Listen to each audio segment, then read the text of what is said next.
કેમ છો વિદ્યાર્થી મિત્રો? હું કુમુદ પટેલ આપ સર્વેનું સ્વાગત કરું છું.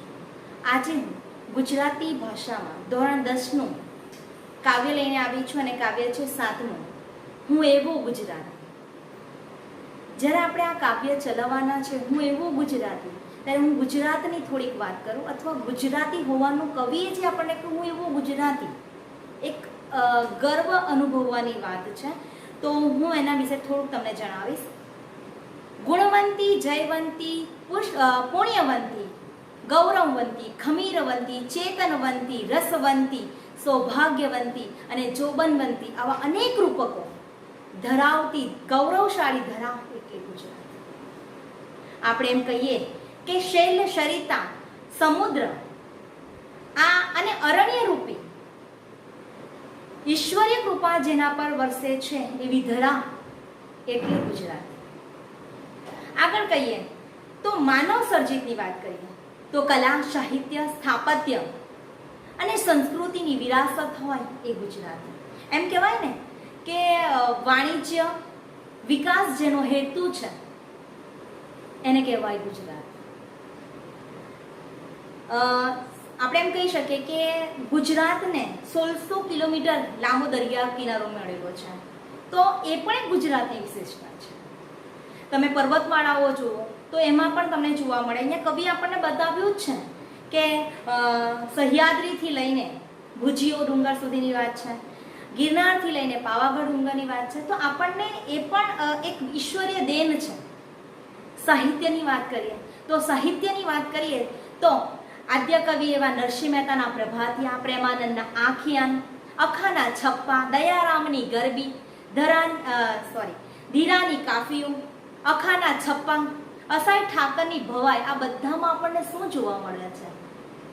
તો કે સંગીતની જે પરિભાષા છે અથવા સંગીતથી ધબકતી આ કાવ્યો આપણને જોવા મળે છે. ગદ્યની વાત કરીએ તો નર્મદની હકીકત, શ્રી ગોવર્ધન રામ ત્રિપાઠીનું સરસ્વતી ચંદ્ર, કલાપીનો કેકારો, કાકા સાહેબ કાલેલકરનો નર્મદા પ્રવાસ, કમા મુનશીનો ગુજરાતનો નાથ, ધૂમકેતના તણખા, ઝવેરચંદ મેઘાણીના કસુંબીનો રંગ, દલપતરામનો પિંગળ છંદ, આ બધામાં આપણને ગુજરાતની અસ્મિતા જોવા મળે છે.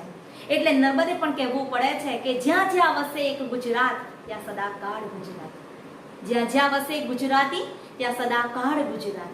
આવું ગુજરાત છે આપણું. અને જ્યારે વિનોદ જોશી આ કાવ્ય આપણને આ ભણવામાં આપે છે તો ખરેખર આપણને ગૌરવનો અનુભવ થવો જોઈએ કે હું એવું ગુજરાતી. વિનોદ જોશીએ જે આપણને કાવ્ય આપ્યું છે કે હું એવું ગુજરાતી, એ ગુજરાતીની અસ્મિતાને ઉજાગર કરે છે. એમાં એ પોતે હું ગુજરાતી છું એનું ગૌરવ અનુભવે છે.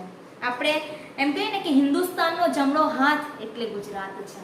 તો જ્યારે જમણો હાથ હિન્દુસ્તાનનો હોય અને જે હર હંમેશા વિકાસના પંથે આગળ વધ્યું છે એવા ગુજરાતના હોવાનું, ભારતના છે એનો તો ગૌરવ છે જ આપણને, પણ જે ધરતીમાં, જે જન્મભૂમિમાં આપણે જન્મ લીધો છે એવી ગુજરાત જે હિન્દુસ્તાનનો જમણો હાથ છે એનું ગૌરવ પણ આપણને હોવું જોઈએ. એવી જ કાવ્ય આપણે આજે ભણવાના છે જેનું નામ છે હું એવો ગુજરાતી. તો વિદ્યાર્થી મિત્રો, સૌથી પહેલા આપણે હવે જોઈશું કવિ પરિચય. તો આ જે કાવ્ય છે એ કાવ્યના કવિ છે વિનોદ જોશી. વિનોદ હરગોવિંદાસ જોશીનું વતન બોટાદ છે. તેઓ ભાવનગર યુનિવર્સિટીમાં ભાષા ભવનમાં પ્રાધ્યાપક અને અધ્યક્ષ તરીકે કાર્યરત છે. દીર્ઘ કાવ્ય અને વિવેચનમાં તેમનું વિશેષ પ્રદાન છે. ઝાલર વાગે છૂટડી, શ્રીખંડી, તુંડલ ટુંડિકા એમના મહત્વના કાવ્ય સંગ્રહો છે. અભિપ્રેત, નિવેશ, રેડિયો નાટક, સ્વરૂપ સિદ્ધાંત, સોનેટ એમના વિવેચન ગ્રંથો છે. તેમને ગુજરાતી સાહિત્ય અકાદમીના પુરસ્કારો અને ગુજરાત રાજ્યનો સાહિત્ય ગૌરવ એવોર્ડ એનાયત થયો છે. તો આ હતો કવિ પરિચય. તો વિદ્યાર્થી મિત્રો યાદ રાખજો, આમાંથી ઘણા બધા આપણા હેતુલક્ષી પ્રશ્નો અહીંયા નીકળી શકે છે. તમને પહેલો જ પ્રશ્ન અહીંયા પૂછાય કે આ જે કાવ્ય છે આ કાવ્યનો પ્રકાર શું છે? તો આ કાવ્યનો પ્રકાર છે ગીત. પછી તમને બીજો પ્રશ્ન પૂછાય કે આ કાવ્યના કવિ કોણ છે? તો આ કાવ્યના કવિ છે વિનોદ જોશી. એવું પૂછાય તમને કે વિનોદ જોશીનું આખું નામ શું છે અથવા તો પૂરું નામ શું છે, તો તમને યાદ રહેવું જોઈએ કે વિનોદ હરગોવિંદાસ જોશી. એમનું વતન કયું છે? તો એમનું વતન છે બોટાદ. કઈ યુનિવર્સિટીમાં એ અધ્યક્ષ અને પ્રાધ્યાપક તરીકે કાર્યરત છે? તો તમને ખ્યાલ હોવો જોઈએ કે ભાવનગર યુનિવર્સિટીમાં ભાષા ભવનમાં એ અધ્યાપક અને પ્રાધ્યાપક અને અધ્યક્ષ તરીકે કાર્યરત છે. એમના કયા કાવ્ય સંગ્રહો છે, કયા વિવેચનો છે, આમાંથી પણ તમને એક એક સવાલ પૂછાઈ શકે છે. એટલે ખાસ કવિ પરિચયને પણ આપણે ધ્યાનમાં લેવું જોઈએ. હવે વાત કરીએ આપણે આજના જે કાવ્યની, કે અહીંયા કવિ આ કાવ્ય જે આપણને આપ્યું છે કે હું એવો ગુજરાતી, તો એવો ગુજરાતીમાં એટલે ગુજરાતના મહિમાનું વર્ણન કરતું આ કાવ્ય છે. એક કહેવાય ને એક વિશિષ્ટ કાવ્ય જે હોય ગુજરાતનું, એવું એક કાવ્ય અહીંયા આપેલું છે કે ગુજરાતી હોવાના ગૌરવથી ગીત રચનાની શરૂઆત થાય છે. તો આ ગીતની અંદર સમગ્ર ગુજરાતની અંદર શું વિશિષ્ટ છે, કેમ ગુજરાત આપણને શું કીધું અહીંયા છે કે હું એવો ગુજરાતી છું, એનો ગર્વ અનુભવવો જોઈએ, એની વાત આપણને આ કાવ્યની અંદર કરવામાં આવી છે. તો વધુ સમય ન લેતા આપણે કાવ્યને ધ્યાનથી જોઈશું. હું એવો ગુજરાતી જેની, હું ગુજરાતી એ જ વાતથી ગજ ગજ ફૂલે છાતી. જો વિદ્યાર્થી મિત્રો અહીંયા શું કીધું છે? હું એવો ગુજરાતી છું કે જેની, હું ગુજરાતી એ જ વાતથી ગજ ગજ ફૂલે છાતી. શું કીધું છે અહીંયા? કે હું ગુજરાતી છું ને, આટલાથી જ મારી જે છાતી છે ગજ ગજ ફૂલે છે, ગૌરવ અનુભવે છે. કેમ? કે હું ગુજરાતી છું. બરાબર છે, હું ગુજરાતી છું એ વાતથી જ અહીંયા કવિ આપણને જણાવે છે કે મારી જે છાતી છે એ ગજ ગજ ફૂલે છે, હું અતિશય ગૌરવનો અનુભવ કરું છું. બરાબર છે. ક્યારે?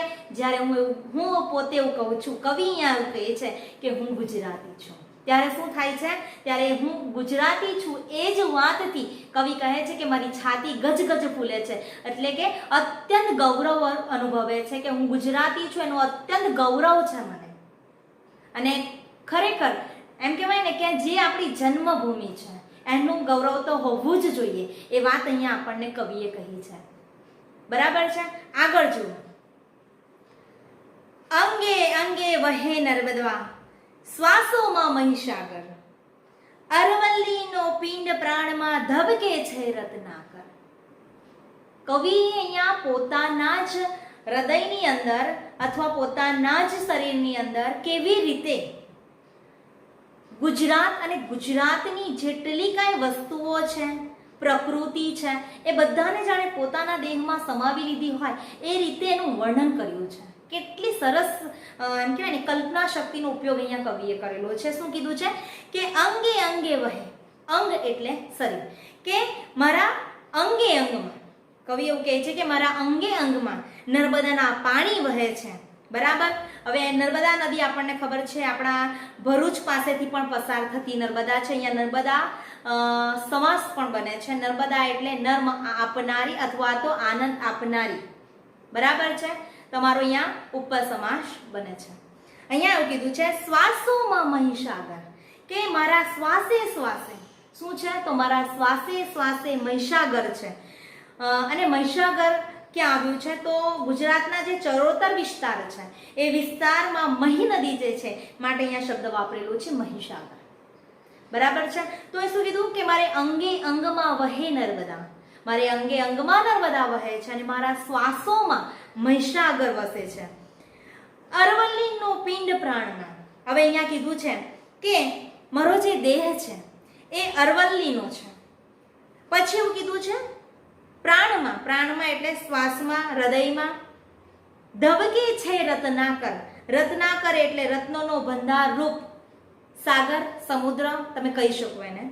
અહીંયા શું કીધું છે કે આબુ સહિતની જે પર્વતમાળાઓ છે એને અરવલ્લી કહેવામાં આવે છે. અરવલ્લીની પર્વતમાળાઓ મેં આગળ પણ તમને કહ્યું કે આપણે જોઈ શકીએ છીએ કે સહ્યાદ્રીથી ભૂજિયો, પાવાગઢથી ગિરનાર કે અરવલ્લીના જે ડુંગરો છે એની વાત કરી છે.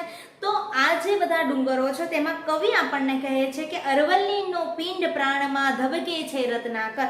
મારા એવું કહેવાય છે કે મારા દેહની અંદર અરવલ્લીનો પર્વત છે, અને શ્વાસોની અંદર મારા શ્વાસોમાં રત્નાકર ધબકે છે. જો અહીંયા તમે અટકી એ પણ શકો કે ભાઈ અંગે અંગમાં નર્મદા વહે છે, પછી શ્વાસે શ્વાસે મહીસાગર છલકાય છે. શું કીધું છે? શ્વાસે શ્વાસે મહીસાગર છલકાય છે અને મારો જે દેહ છે એ અરવલ્લીનો, અને શ્વાસમાં રત્નાકર છે. મારા જે શ્વાસ લઉં છું એ શ્વાસમાં મારે રત્નાકર છે, એટલે સાગરરૂપી સમુદ્ર મારા શ્વાસમાં છે. અહીંયા તમને એક એક વાક્યના ઘણા બધા સવાલ પૂછાય કે અંગે અંગમાં શું વહે છે, તો નર્મદા. શ્વાસોમાં શું છલકાય છે, તો મહીસાગર. પછી એવું કે મારો જે દેહ છે કે તમારા દેહમાં શું છે, તો અરવલ્લીનો પિંડ છે. અને પ્રાણમાં એટલે કે શ્વાસમાં શું ધબકે છે? ધબકે છે એટલે ધડકવું. બરાબર છે? આપણું જેમ હૃદય ધબકે છે એ રીતની વાત કહે છે કે પ્રાણમાં ધબકે છે, મારા હૃદયની અંદર કોણ છે, અથવા મારા શ્વાસમાં રત્નાકર એટલે રત્નરૂપી સમુદ્ર બિરાજમાન છે, એવું કવિ આપણને અહીંયા બહુ સરસ રીતે જણાવે છે. પછી કીધું છે હું સાવજની ત્રાડ હું જ ગરવી ભાષા લચકાતી. અહીંયા શું કીધું છે કે હું જ સાવજની, સાવજ એટલે સિંહ થાય. એમ કહેવાય છે કે ગુજરાત ગીરના જે સિંહ છે એ આખા વિશ્વમાં પ્રખ્યાત છે. બરાબર છે? એટલે અહીંયા કીધું છે હું જ સાવજની ત્રાડ, કારણ કે સિંહના એક અવાજની જે ગર્જના છે એ ગર્જનામાં હું છું, આવું કવિ જણાવે છે. પછી શું કહે છે?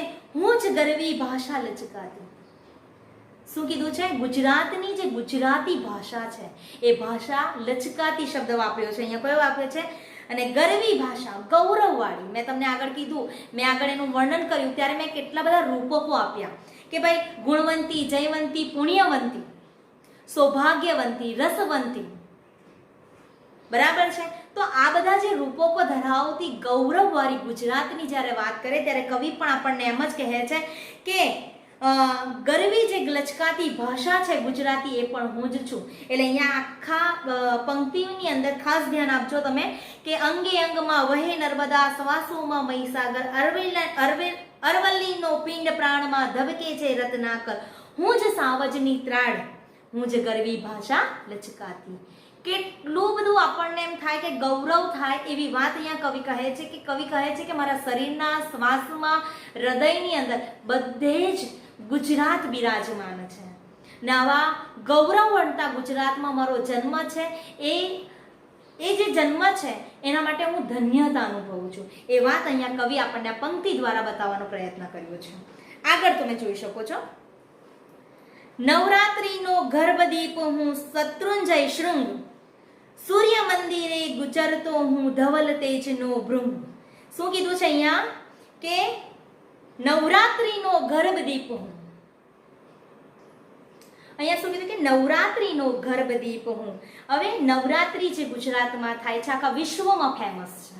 બરાબર છે? પણ અહીંયા શું કીધું કે નવરાત્રીનો જે ગર્ભદીપ છે. હવે ગર્ભદીપ એટલે શું? કાણાવાળા ગરબામાં જે શું કહેવાય છે, ગરબો જે મૂકેલો હોય અથવા દીવો જેમાં મૂકવામાં આવે છે એને ગર્ભદીપ કહેવામાં આવે છે. તો એ નવરાત્રીનો જે ગર્ભદીપ છે એ હું છું એવું કવિ જણાવે છે.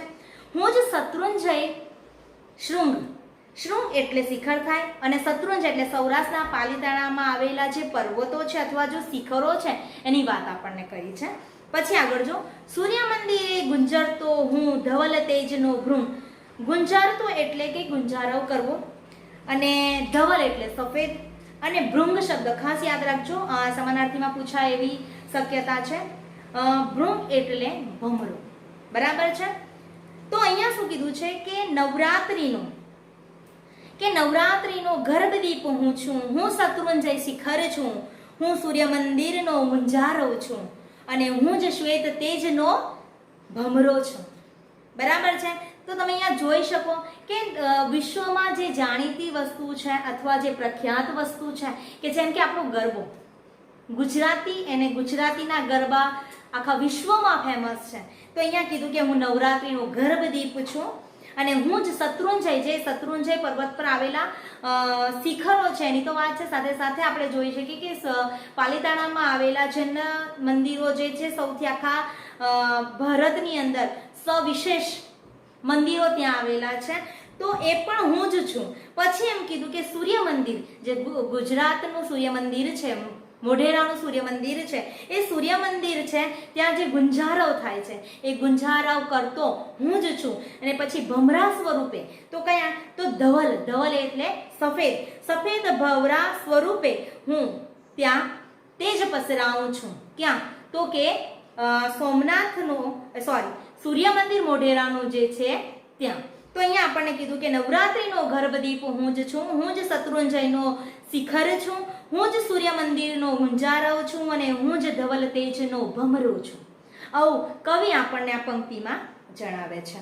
આગળ, હું ગિરનારી ગોખ, શું કીધું છે? હું ગિરનારી ગોખ દ્વારકા હું સુધારસ પાતી, દુહા છંદની હું રમઝટ હું ભગવો ભગવો ધ્યાન. શું કીધું છે? જો અહીંયા તમે જોઈ શકો કે જુનાગઢ નો જે પર્વત એને ગિરનાર કહેવાય છે. તો ગિરનારની ગોખ, શું કીધું? જો હવે એક એક વસ્તુ જે આપણી બહુ ફેમસ છે ગુજરાતની, જેના માટે ગુજરાત જાણીતું છે, એવા એક એક વસ્તુની વાત કરી કે ગુજરાતના જે ગિરનારની ગોખ છે એ હું છું. દ્વારિકા હું જ સુધારસ પીતી, જ્યાં ભગવાન જેવા કૃષ્ણને પણ જન્મ લેવાનું મન થાય એવી ભૂમિ એટલે ગુજરાત. તો કહે છે કે જેણે પ્રેમ રસ પીવડાવ્યો આખી દુનિયાને, એવા કૃષ્ણની દ્વારિકા હું જ છું. પછી એવું કીધું છે હું દુહા છંદની રમઝટ. મેં તમને આગળ જણાવ્યું તેમ કે આપણે ત્યાં મેં તમને કીધું કે જે ચારણોના દુહા છંદની રમઝટ છે એ આખા વિશ્વની અંદર પ્રખ્યાત છે, આખા ભારતમાં પ્રખ્યાત છે. જે ચારણોને જીભ પર જે સરસ્વતી માતા બિરાજમાન છે એમની જે દુહાની રમઝટ છે એ આપણને જોવા મળે. તે રીતે મેં તમને આગળ એ પણ કીધું કે જેમ નરસિંહ મહેતાના પ્રભાતિયા, પ્રેમાનંદના આખિયાન, અખાના છપ્પા, દયારામની ગરબી, મીરાના ભજનો, બરાબર છે, દુહા રમઝટ ચારણોના, ભોજા ભગતના ચાબખા, કે અસાઈ ઠાકરની જે ભવાઈ છે એમાં આપણને સંગીતની અસ્મિતા ગુજરાત ધબકે છે એ આપણને ત્યાં જોવા મળે છે. એ જ વસ્તુ અહીંયા કવિ પણ આપણને બતાવે છે કે ભાઈ હું ગિરનારી ગોખ દ્વારકા હું જ કે જે સુધારસનો મિનિંગ થાય અમૃત રસ પીવડાવું. અને કૃષ્ણ આપણને દ્વારકામાં રહીને જાણે અમૃત રસ પીરસે છે એમ અહીંયા વાત કરી છે. અને દુહા છંદની હું રમઝટ, કે દુહા ચારણોના જે દુહા છંદ છે એની રમઝટ પણ હું છું. પછી આગળ કીધું હું ભગવું ધ્યાન, બરાબર છે. અહીંયા ભગવું એટલે શું થાય? તો ભગવું ધ્યાન એટલે થાય કે ભગવે કપડે ધ્યાન ધરનાર જે સાધુ સંતો છે એની વાત કવિએ આપણને અહીંયા કરી છે કે જે સંતો છે, જે સંતો સમાજને સારા માર્ગે લઈ જાય છે, એ માર્ગે લઈ જનારા જે સંતો છે એટલે અહીંયા કીધું ને ભગવું ધ્યાન કરનારા એ જે સંતો છે, સાધુઓ છે, એ સાધુ સ્વરૂપ પણ હું જ છું. એ વસ્તુ અહીંયા આપણને કવિ બતાવે છે. પછી આગળ જોજો, મીરાની કરતાલ હું જ નિત્ય એક આખ્યાન, વિંજાનંદનું હું જંતર હું નરસૈયાની પ્રભાતી. મેં તમને આગળ અત્યારે જ બતાવ્યું કે આપણને ખબર છે કે સાહિત્યની અંદર પદ ભજનની અંદર મધ્યકાલીન યુગના જે કવિઓની વાત કરે તો એ બધા જ મધ્યકાલીન યુગના જે કવિઓ છે એની વાત આપણને કરવામાં આવી છે. કે અહીંયા કીધું કે મીરાની કરતાલ, જેને કાશી જોડા કહેવાય, કરતાલનો મિનિંગ થાય કાશી જોડા. તો કે મીરાબાઈએ જ્યારે કૃષ્ણની ભક્તિ કરતા તો હાથમાં કાશી જોડા, એમ તો નરસિંહ પણ કાશી જોડા લઈને કરતા, પણ અહીંયા મીરાનું નામ આપ્યું છે. એટલે મીરાના કરતાલ મીરાની કરતાલ હું નિત્ય એક આખ્યાન, કે પ્રેમાનંદના આખ્યાનો જે ફેમસ છે, જે શિરોમણી નામથી ઓળખાય એવા પ્રેમાનંદ છે. અને પ્રેમાનંદના જે આખ્યાનો વિશ્વભરમાં પ્રસિદ્ધ છે અથવા તો બહુ પ્રખ્યાત છે, અથવા તો એમ કહેવાય ને આખ્યાનોને સૌથી વધુ આગળ લાવવાનું કામ પ્રેમાનંદે કર્યું હતું. સમાજને શિક્ષણ પૂરું પાડવાનું કામ આખ્યાનો દ્વારા એમણે કર્યું હતું. હજુ પણ એમ કહેવાય કે ચતુર્માસ છે, 4 માસ છે, અમુક શ્રાદ્ધ પક્ષની અંદર આ બધા આખ્યાનો એમના ગવાય છે. તો એ આખ્યાનોની અંદર પ્રેમાનંદના જે આખ્યાનો છે એ આખ્યાનોની અંદર અથવા તો આખ્યાન કાવ્યનો એક પ્રકાર છે. તમે કહેશો કે મેડમ આખ્યાન એટલે શું? તો આખ્યાન કાવ્યનો એક પ્રકાર છે અને એ પ્રેમાનંદના છે. તો પ્રેમાનંદના એ આખ્યાનની અંદર પણ હું જ છું. પછી કે વિરજાનંદનું જંતર એટલે અહીંયા જોજો વાજિંત્ર, જે સૌરાષ્ટ્રની રસધારામાં આવતું એક વાર્તાનું પાત્રનું નામ છે વિરજાનંદ, કે ઝવેરચંદ મેઘાણી દ્વારા લખાયેલી સૌરાષ્ટ્રની રસધારા છે, એની અંદર એક પાત્ર છે, એનું નામ છે વિણજાનંદ. હવે એ વિણજાનંદનું જે વાજિત્ર હતું એ વાજિત્રમાં પણ હું જ છું, કારણ કે બહુ ફેમસ એમની ઝવેરચંદ મેઘાણીના પાત્રની વાત છે, એના વાજિંત્રની વાત છે, માટે અહીંયા આ શબ્દ લીધો કે એ પાત્રના નામ અને એના શું કહેવાય વાજિંત્રમાં પણ હું જ છું. પછી કીધું છે કે હું નરસૈયાની પ્રભાતી. અહીંયા તળપદો શબ્દ છે, પ્રભાતીનો મિનિંગ થાય પ્રભાતિયા. બરાબર છે. તો આપણને બધાને ખબર છે કે આદિકવિ એવા નરસિંહ મહેતાના પ્રભાતિયા ઝૂલણા છંદમાં લખાયેલા છે, અને એ ઝૂલના છંદની અંદર લખાયેલા જે એમના પ્રભાતિયા છે આજે પણ લોકકંઠે વસીને ઘરે ઘરે એ સવારમાં ગવાય છે. તો એ નરસિંહ મહેતાના જે પ્રભાતિયા છે, આજે આટલા વર્ષો પછી પણ જે નરસિંહના પ્રભાતિયા ગવાય છે, તો એ પ્રભાતિયાની અંદર પણ કવિ કહે છે હું જ છું, માટે મને ગુજરાતી હોવાનું ગર્વ છે. આગળ જોઈએ. હું ગાંધીનું મૌન, હું જ સરદાર તણી હાક, હું જ સત્યનું આયુધ જેની દિગ દિગંતમાં ધાક. અહીંયા શું કીધું છે? બહુ હવે વાત કરી છે કે ગાંધીનું મૌન, એમ કહેવાય ને કે ગાંધીજી સત્યને વરેલા, સત્યના સાથે અને સત્યરૂપી યુદ્ધ લડીને એમણે અંગ્રેજોને ભગાવ્યા છે. માટે અહીંયા કીધું છે હું ગાંધીનું મૌન, હું સરદાર તણી હું હાક. હાક એટલે શું થશે? હાકલ અથવા હોકારો. તો અહીંયા સરદારની વાત કરીએ તો એમ કહેવાય ને કે જ્યારે ભારત દેશ આઝાદ થયો અને ભારત દેશને કેન્દ્ર શાસિત પ્રદેશ બનાવો અથવા તો અખંડ ભારત બનાવો, બરાબર છે. અને કદાચ તમે વિદ્યાર્થી મિત્રો ભણ્યા પણ હશો, 8મા ધોરણની અંદર ગુજરાતીનો પાઠ છે અખંડ ભારતના શિલ્પી. એમને અખંડ ભારતના શિલ્પી કહેવામાં આવે છે. કેમ? તો કે ભાઈ એમણે આખા ભારતને એક કરવાનું, અખંડ કરવાનું જે કામ છે એ સુપ્રે પૂરું પાડ્યું છે.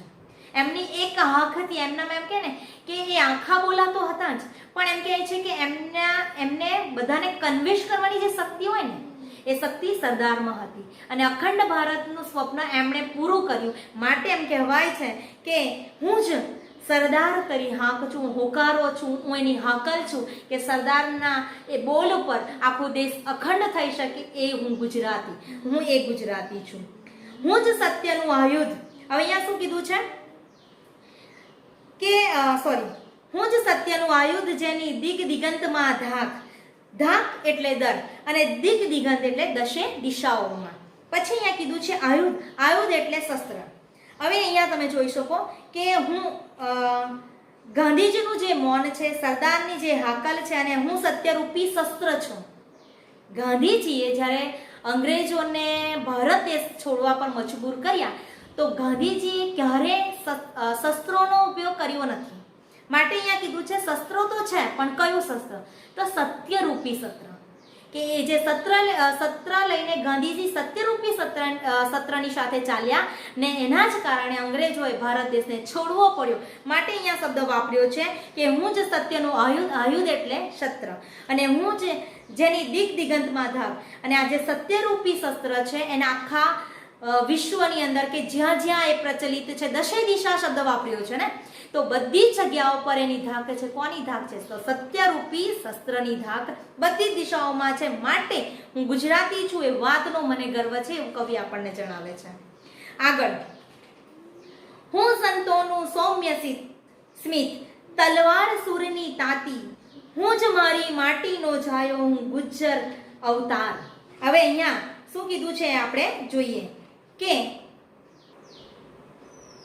હવે અહીંયા કીધું છે કે હું સંતોનું સૌમ્ય સ્મિત એટલે સૌમ્ય સ્મિત એટલે સૌમ્ય એટલે શાંત, કે હું સંતોનું જે સૌમ્ય સ્મિત છું એ પણ હું જ છું. તલવાર સૂરની તાતી.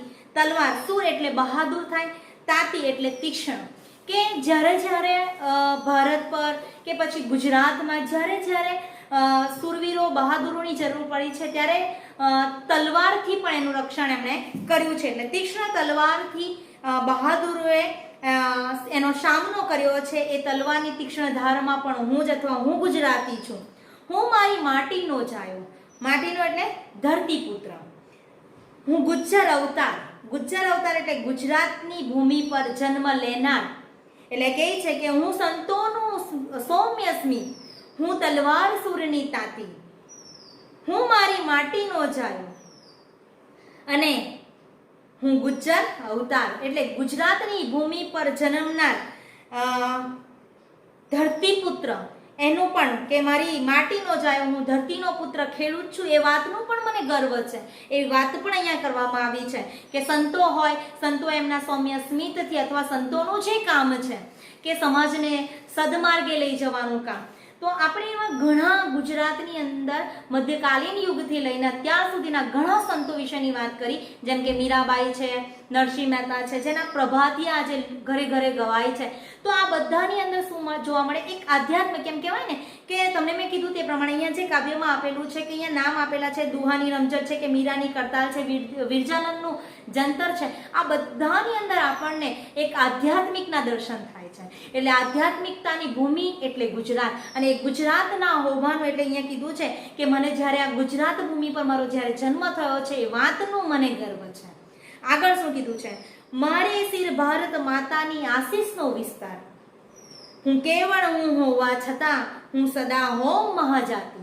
કેટલી સરસ વાત કરી છે કે મારે સિર, સિર એટલે મસ્તક, ભારત માતાની આશીષનો વિસ્તાર, કે ભારત માતા જે છે ને એનો જે અંશ ગુજરાત છે, એ ગુજરાત પર ભારત માતાની આશીષ, આશીષ એટલે શું થશે? આશીર્વાદ, કે હર હંમેશા ભારત માતા મારા ઉપર આશીર્વાદ વર્ષાવે છે. અથવા તો મેં આગળ પણ તમને કહ્યું તે પ્રમાણે કે ઈશ્વરીય કૃપા ગુજરાત ઉપર છે. તો એ જ વસ્તુ અહીંયા કીધું છે કે ભારત માતાની જે આશીષ છે આ વિસ્તાર ઉપર છે. હું કેવળ હું હોવા છતાં, એટલે હું ગુજરાતી છું અને ગુજરાતી હોવા છતાં પણ હું સદા મહાજાતિ, મહાજાતિ એટલે ઉચ્ચ જાતિ, એટલે ભારતની અંદર ભારતવાસી પણ કહેવાઉં અને ગુજરાતી પણ કહેવાઉં, એ મહાજાતિ છે. મહાજાતિ શબ્દ અહીંયા કેમ વાપર્યો છે? બહુ જ જાણવા જેવી વાત છે કે નર્મદે કીધું છે ને, જ્યાં જ્યાં વસે એક ગુજરાતી ત્યાં સદાકાળ ગુજરાત. દુનિયાનો કે વિશ્વનો એવો કોઈ ખૂણો નથી કે જ્યાં ગુજરાતી ના હોય. સાંઈરામ દવેની વાત કરીને કે સાંઈરામ દવે પોતાના ડાયરાની અંદર અથવા એમના કાવ્યની અંદર એમ કહ્યું છે કે વિશ્વનું કોઈ પણ માનવી ચંદ્ર ઉપર જઈ શકશે, બરાબર છે, કોઈ પણ વ્યક્તિ જશે, પણ કદાચ વેપાર કરે કે દુકાન કરશે ને તે ગુજરાતી હશે. એટલે ગુજરાતી જે માણસ છે એ માણસ ગમે ત્યાં વિશ્વના દરેક ખૂણામાં એ પોતાનું સ્થાન કરી લે છે. એવો ગુજરાતી બધે વળી જાય છે, એવો ગુજરાતી છે. માટે અહીંયા શબ્દ આપેલો છે મહાજાતિ, કે હું ગુજરાતનો છું, ભારત માતાનો અંશ છું અને મહાજાતિ છું. મહાજાતિ એટલે વિશ્વના દરેક ખૂણામાં આજે ગુજરાતીઓ તમને જોવા મળે છે, એટલે માટે અહીંયા શબ્દ વાપરેલો છે મહાજાતિ, બરાબર છે. ગુજરાતીઓ એમ કહેવા જઈએ અહીંયા ગુજરાતની અસ્મિતા તો છે, કવિ પોતે ગુજરાતી હોવાનું ગૌરવ કરે છે અને એટલીસ્ટ આપણે પણ ગુજરાતી હોવાનું ગૌરવ લેવું જોઈએ, કારણ કે કોઈ ક્ષેત્ર એવું બાકી નથી કે જ્યાં ગુજરાતીઓ ના હોય. ફિલ્મ ઇન્ડસ્ટ્રીની અંદર જોઈએ તો એમાં પણ છે, સંગીત ક્ષેત્રની અંદર જોઈએ તો સંગીત ક્ષેત્રની અંદર છે, અને છેલ્લે વાત કરું કે જ્યારે દેશનું સંચાલન કરવાનું આવ્યું, ભારત દેશનું સંચાલન, તો મોદી પણ ગુજરાતી છે. તો ગુજરાતનું ગૌરવ લેવું એ આપણા ગુજરાતીઓ દરેકની જવાબદારી છે અને ગૌરવ લેવું જોઈએ એવું હું પણ માનું છું. અને આપણા કવિ તો એમ જ કહે છે, માટે હું ગુજરાતી છું ને એ વાતનું મને ગર્વ છે. એટલે અહીંયા આખા કાવ્યની અંદર હું ગુજરાતી છું એ વાતનું ગૌરવ કેવી રીતે લીધું છે? તો અહીંયા કીધું છે ને કે હું એવો ગુજરાતી કાવ્યની અંદર પહેલું જ મહિમા ગાન એ રીતે કર્યું છે કે ગુજરાતની ભૂમિનું જે પ્રાકૃતિક સૌંદર્ય છે, મેં તમને આગળ કીધું તે પ્રમાણે કે જેમાં નર્મદા, મહીસાગર, અરવલ્લીનું પિંડ, શત્રુંજય, ગિરનાર વગેરે પર્વતો અને રત્નાકર એટલે સમુદ્રની વાત કરી છે. પછી કીધું છે એના લીધે આખું ગુજરાતનું જે સૌંદર્ય છે, ઈશ્વરીય કૃપા જેને મળી છે, એ ગુજરાત, ગૌરવવંતી ગુજરાત ખીલી ઉઠ્યું છે. પછી આગળ વાત કરી કે ગીરના જે સિંહો આખા વિશ્વમાં પ્રખ્યાત છે, નવરાત્રિના પ્રસંગે કાણાવાળા માટલાની અંદર મુકાતો જે ગર્ભદીપ છે એ પણ ગૌરવ લેવાની વાત છે. એના ફરતે જે ગરબા રમાય છે અથવા રાસ ગરબાની જે રમઝટ વાતાવરણને ભક્તિમય બનાવે છે. પછી આગળ એવું કહી શકાય સૂર્ય મંદિરનો પણ જે મહિમા છે એ અનોખો છે ને દ્વારકામાં કૃષ્ણ સૌને પ્રેમરૂપી અમૃતપાન કરાવે છે, એવા કૃષ્ણની દ્વારકા પણ અહીંયા જ છે. પછી એમ કહેવાય કે આ ભૂમિએ ભારત દેશને ગાંધીજી, સરદાર, બરાબર છે, આવા સપૂતો આપ્યા જેનાથી ભારત દેશને એમ કહેવાય ને કે ગાંધીજી દ્વારા ભારતને સ્વતંત્રતા મળી. સરદારની એક હાંક ઉપર એમ કહેવાય છે કે સત્યાગ્રહ કર્યું હતું ત્યારે બ્રિટિશોએ એક જ હાંક દ્વારા એમને એ સત્યાગ્રહ જીતી લીધું હતું. તો અહીંયા એ વાત આપણે એવા મહાપુરુષોની ભેટ પણ ગુજરાતે આપી છે. પછી ગાંધીજીના જે સત્યરૂપી શસ્ત્રની વાત કરી એટલે એ છે સત્ય. તો એ સત્યની જે વાત કરી છે તો એ બ્રિટિશરોને હલાવી નાખ્યા હતા એનાથી અને દેશને આઝાદી અપાવી.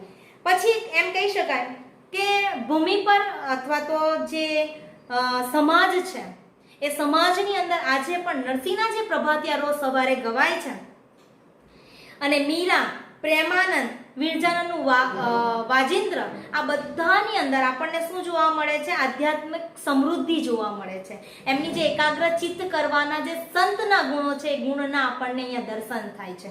પછી અહીંયા કીધું છે કે ભગવાધારી જે સંતો છે એ સંતોની ભૂમિ એટલે ગુજરાત.